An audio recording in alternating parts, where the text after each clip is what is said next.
Hello, everyone. Welcome to A Garden a Day with Maidenbrock Gardens, where we explore the world one garden at a time. Today is October 31st. Happy Halloween!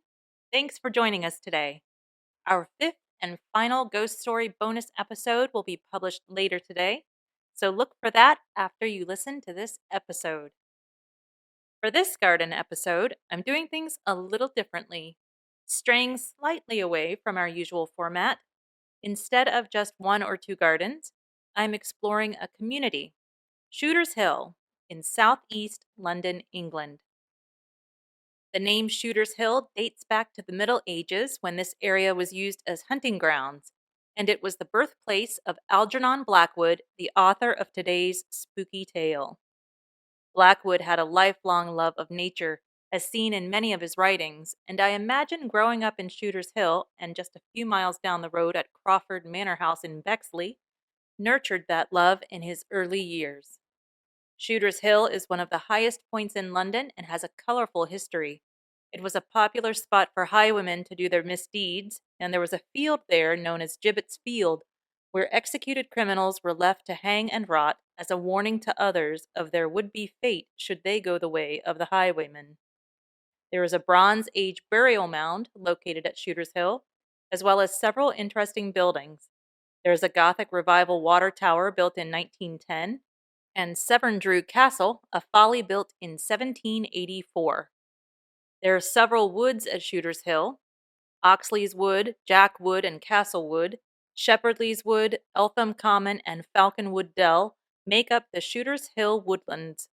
The woodlands are part of the Fields and Trust Historic Protection Program and have been protected since 2012.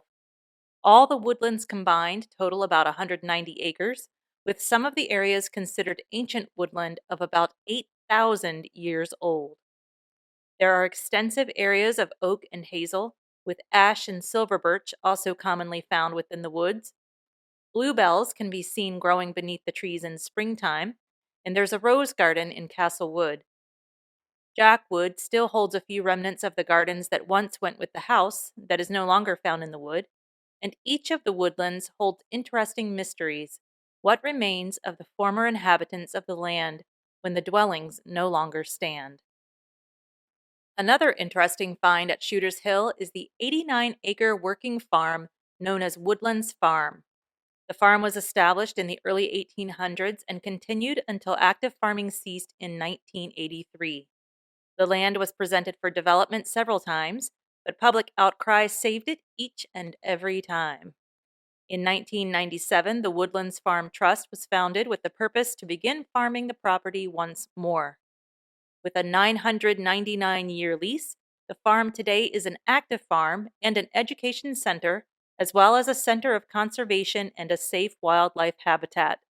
They offer a young farmers club for tweens and teens that meets weekly and gives the young folk the opportunity to feed the animals and learn to tend to them.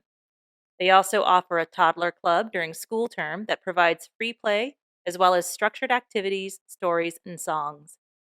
School groups are invited on field trips, and the wider community is invited to participate in art programs and other group activities. Well, that's about it for today's garden visit.